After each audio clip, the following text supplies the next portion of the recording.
നമുക്ക് അലീനയുടെയും മനുഷ്യങ്ങളുടെയും നാളത്തെ നല്ലൊരു കഥ കേട്ടാലോ? അതിനു മുമ്പായി ആദ്യമായി കാണുന്നവരുണ്ടെങ്കിൽ ചാനൽ ഇഷ്ടപ്പെട്ട ഒന്ന് സബ്സ്ക്രൈബ് ചെയ്യാൻ മറക്കരുത്. വീഡിയോ ഇഷ്ടപ്പെടുവാണെങ്കിൽ ലൈക്ക് ചെയ്യാനും നിങ്ങളുടെ വിലയേറിയ അഭിപ്രായങ്ങളൊക്കെ രേഖപ്പെടുത്താനും മറക്കരുത് കേട്ടോ. അങ്ങനെ നാളത്തെ കഥയില് പത്രം വന്നു കഴിഞ്ഞപ്പോഴത്തേനും നാട്ടുകാരൊക്കെ ഇടയുവാണ്. പത്രത്തിനകത്ത് വെണ്ടയ്ക്ക് അക്ഷരത്തിൽ എഴുതി വെച്ചിരിക്കുകയാണ് മണിശങ്കറും ഹരിശങ്കറും ചെയ്ത കാര്യങ്ങളും അതോടൊപ്പം തന്നെ അവരുടെ ഫോട്ടോ സഹിതം. അപ്പൊ ബാലേന്ദ്രൻ മേനോൻ സമൂഹത്തിൽ നല്ല ഉയർന്ന രീതി ജീവിക്കുന്ന ഒരു മനുഷ്യനാണ്. അപ്പൊ അയാളുടെ വീട്ടിൽ നിന്ന് അയാളുടെ മകൻ ഇങ്ങനെ ഒരു പ്രവൃത്തി ചെയ്യുന്ന ആരും പ്രതീക്ഷിച്ചില്ല. അതും പാവം പിടിച്ച ഒരു കോളനിയിലെ ഒരു പെൺകുട്ടിയാണ്. പ്രേമൻ നടിച്ച് വശത്താക്കിയിട്ട് ഒന്നും രണ്ടും അല്ല 4 പേര് ചേർന്ന് പീഡിപ്പിച്ചിരിക്കുന്ന ആൾക്കാരൊക്കെ ഇളകില്ലേ, സ്ത്രീകളും കുട്ടികളും വലിയ ആൾക്കാരും എല്ലാം കൂടെ ഇറങ്ങിയിട്ട് ഗേറ്റിനരികെ വന്നിട്ട് കല്ലൊക്കെ എടുത്ത് എറിയുവാണ് കടപ്പാട്ട് വീട്ടിന് മുന്നിലേക്ക്. എന്നിട്ടോ കുറെ ചീത്തകളും തെറിവുകളും കാര്യങ്ങളോ. ഇറങ്ങി വാടാ ഇങ്ങോട്ട്, നാണമുള്ളവനാണ് ഇറങ്ങി വാടാ. നീയൊക്കെ സമൂഹത്തിൽ വലിയ നിലയിൽ ജീവിച്ചിട്ട് ഇങ്ങനെയാണല്ലേ നിന്റെ മക്കൾ കാണിച്ചു കൂട്ടുന്നത് എന്നൊക്കെ പറഞ്ഞ്. അപ്പം ബാലേന്ദ്രനൊക്കെ അകത്തുണ്ടെന്നാണ് അവരുടെ വിചാരം. ഹോസ്പിറ്റലാന്നുള്ള കാര്യം അവർക്ക് പകുതി ആൾക്കാർക്കും അറിയത്തുണ്ടായിരുന്നില്ലല്ലോ. അതുപോലെ തന്നെ വൈജയുടെ കാര്യത്തെക്കുറിച്ചൊന്നും എല്ലാവർക്കും ഒന്നും അറിയില്ല. അപ്പൊ അവർ നോക്കിക്കഴിഞ്ഞപ്പോ അകത്താളുണ്ട്. എടാ, അങ്ങനെ നീ പൈസ കൊടുത്ത് ഒതുക്കി വെക്കാന്ന് കരുതിയില്ലേ? എടാ, ഇതാ പറയണേ സത്യം, എല്ലാ കാലത്തും മൂടി വെക്കാൻ പറ്റില്ലെന്ന്. അപ്പം നിന്റെ മനസ്സിലിരിപ്പ് ഇതായിരുന്നില്ലേ?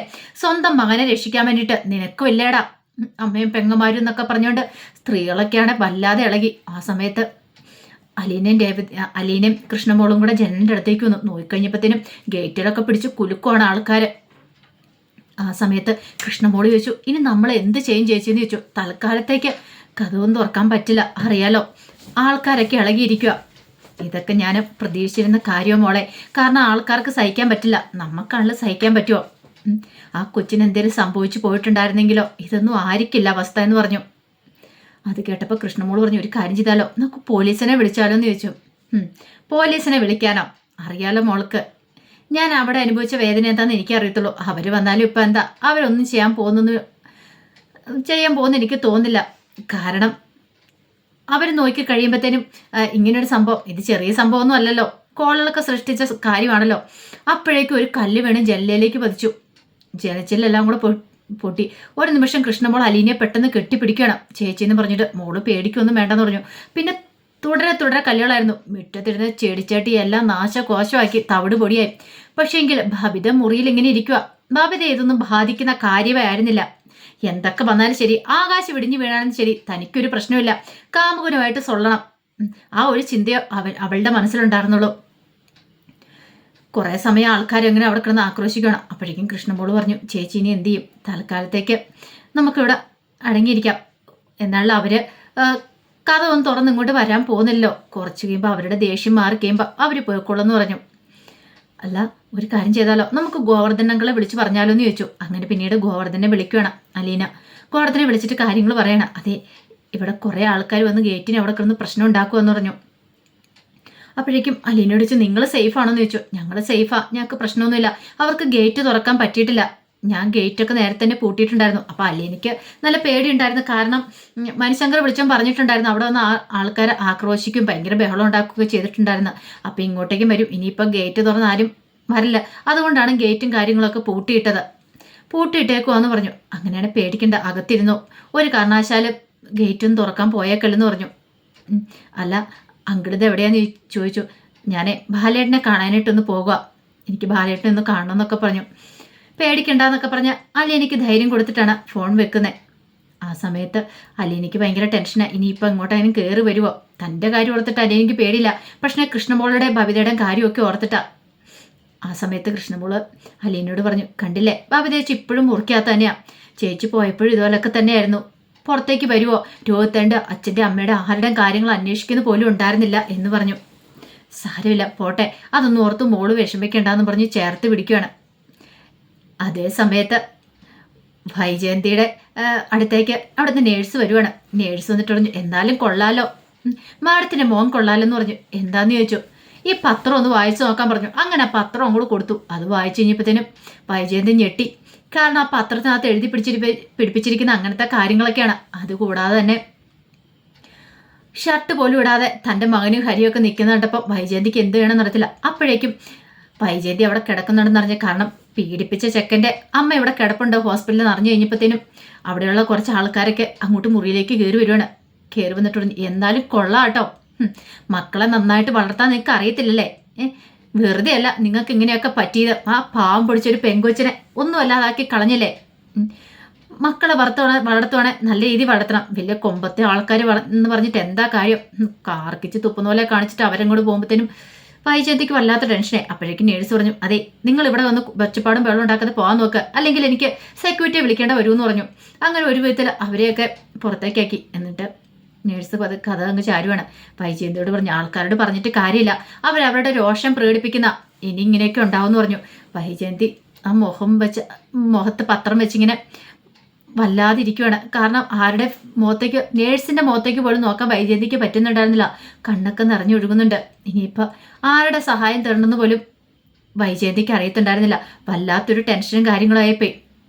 ആ സമയത്ത് ബാലേന്ദ്രനെ കാണാനായിട്ട് ഗോവർദ്ധൻ അങ്ങോട്ടേക്ക് വരുവാണ്. അപ്പം ഗോവർദ്ധനെ കണ്ടു കഴിഞ്ഞപ്പോഴത്തേനും ബാലേന്ദ്രൻ എന്തായിടോ കാര്യങ്ങളൊക്കെ? അത് പിന്നെ ബാലേട്ട ഞാൻ ശ്രമിക്കുന്നുണ്ട് എത്രയും പെട്ടെന്ന് തന്നെ ജാമ്യം എടുക്കാൻ വേണ്ടി. ജാമ്യം കിട്ടുമോടോ? ജാമ്യം കിട്ടണമല്ലോ. എനിക്കാണെങ്കിൽ ഇവിടെ ഫോണും ഇല്ല. അലീന എൻ്റെ ഫോൺ കൊണ്ടുപോയാലോ എന്ന് പറഞ്ഞു. ഫോണൊന്നും വേണ്ട ബാലേട്ട. എടാ ഫോണില്ല, പത്രമില്ല, ഒന്നുമില്ല. പത്രമൊന്നും ബാലേട്ടൻ വായിക്കാതിരിക്കും നല്ലതെന്ന് പറഞ്ഞു. അതിനകത്ത് പ്രത്യേകിച്ച് വാർത്തയൊന്നും ഇല്ലയെന്ന് പറഞ്ഞു. എനിക്കറിയാം ഗോവർദ്ധന, നീ ഇപ്പം ഇല്ലെന്ന് പറഞ്ഞാലും എനിക്കറിയാം അതിനകത്ത് എന്തൊക്കെയാണ്. ബാലേന്ദ്രൻ്റെ മനസ്സ് വേദനിപ്പിക്കേണ്ടെന്ന് കരുതിയിട്ടാണ് ഗോവർദ്ധനൊന്നും പറയായിരുന്നേ. പത്രത്തിൽ അച്ചടിച്ച് വരുന്ന വാർത്തയൊക്കെ ഞാൻ നേരത്തെ തന്നെ മനസ്സിൽ കണ്ടിരിക്കുന്ന കാര്യമാണ്. കാരണം അതൊക്കെ എനിക്കറിയാം എങ്ങനെ എന്താ വരാൻ പോകുന്നതെന്നൊക്കെ. നീ എന്നെ സമാധാനിപ്പിക്കാൻ വേണ്ടി ഒന്നും പറയണ്ടെന്ന് പറഞ്ഞു. അത് കേട്ടപ്പോൾ ഗോവർദ്ധൻ പറഞ്ഞു, ബാലേട്ടൻ അറിയാലോ, നാട് മൊത്തം ഇളകിയിരിക്കുക, ആകെപ്പാടെ പ്രശ്നമായിരിക്കുക. എന്ത് ചെയ്യണോ ഏത് ചെയ്യണമെന്ന് അറിയത്തില്ല. പെട്ടെന്നൊന്നും ജാമ്യം കിട്ടത്തില്ലെന്നാ വക്കീല് പറഞ്ഞേ. കാരണം നിസ്സാര കാര്യമല്ലോ, ഇനി തെളിവെടുപ്പും കാര്യങ്ങളൊക്കെ നടത്തണം. അങ്ങനെ കുറേ പ്രൊസീജിയേഴ്സും കാര്യങ്ങളൊക്കെ ഉണ്ട്. പിന്നെ അലീന പരാതി കൊടുക്കാത്തതിൻ്റെ ഒരു ദേഷ്യം കൂടെ ഉണ്ട്. പിന്നെ അലീനയ്ക്ക് ആ പോലീസ് സ്റ്റേഷനിൽ നിന്ന് ഇറങ്ങി വരാൻ പറ്റിയതും രേവതിക്കുട്ടിയുടെ വീട്ടിൽ നിന്ന് അവർ സഹായിച്ചുകൊണ്ടാണ് ഉള്ള കാര്യങ്ങളൊക്കെ പറയണം. അത് കേട്ടപ്പോൾ ബാലേന്ദ്രൻ പറഞ്ഞു, ശരിക്കും അവരും കൂടെ ഇല്ലായിരുന്നെങ്കിൽ എന്തായി തീർന്നേനും എന്നൊക്കെ ഇങ്ങനെ ഓർത്ത് ബാലേന്ദ്രൻ ടെൻഷൻ ആവുന്നുണ്ട്. ഗോവർദ്ധനം പറഞ്ഞു, ബാലേട്ടൻ വിഷമിക്കുകയൊന്നും വേണ്ട, എല്ലാ കാര്യങ്ങളും ശരിയാവും, ധൈര്യമായിട്ടിരിക്കാനൊക്കെ പറഞ്ഞ് സമാധാനിപ്പിക്കുക. എനിക്കറിയാം എന്തൊക്കെയാ പറഞ്ഞെന്ന് പറഞ്ഞാലും എനിക്ക് ഇത്ര ദിവസം ഒരു സമാധാനം ഉണ്ടായിരുന്നു. പക്ഷേങ്കിൽ ഇപ്പം വല്ലാത്തൊരു ബുദ്ധിമുട്ടാണ് ഗോവർദ്ധന. എന്തിനാ ജീവിച്ചിരിക്കുന്നത് പോലെ തോന്നും. ഇനിയിപ്പോൾ കട തുറക്കാൻ പറ്റുമോ? കട തുറന്നിട്ടുണ്ടെങ്കിൽ നാട്ടുകാർ പ്രശ്നം ഉണ്ടാക്കത്തില്ലേന്ന് ചോദിച്ചു. ഗോവർദ്ധനം പറഞ്ഞ്, തൽക്കാലത്തേക്ക് ഈ കാര്യങ്ങളൊക്കെ ഒന്ന് കെട്ടിടങ്ങുന്നോടം വരെ കട തുറക്കാൻ പറ്റില്ല. കട തുറന്നിട്ടുണ്ടെങ്കിൽ ആൾക്കാരൊക്കെ ഇളകും, അവർ വല്ലാത്ത പ്രശ്നങ്ങളും കാര്യങ്ങളും ഉണ്ടാക്കുമെന്ന് പറഞ്ഞു. അത് കേട്ടപ്പോൾ ബാലേന്ദ്രൻ പറഞ്ഞു, തൽക്കാലത്തേക്ക് ഇങ്ങനെ അങ്ങോട്ട് പോട്ടെ, എന്തായാലും ഞാൻ പറഞ്ഞതിന് ശേഷം മതി. എനിക്കിവിടെ നിന്ന് എത്രയും പെട്ടെന്ന് ഡിസ്ചാർജായി വീട്ടിലേക്ക് വന്നാൽ മതി എന്നുള്ളൂ.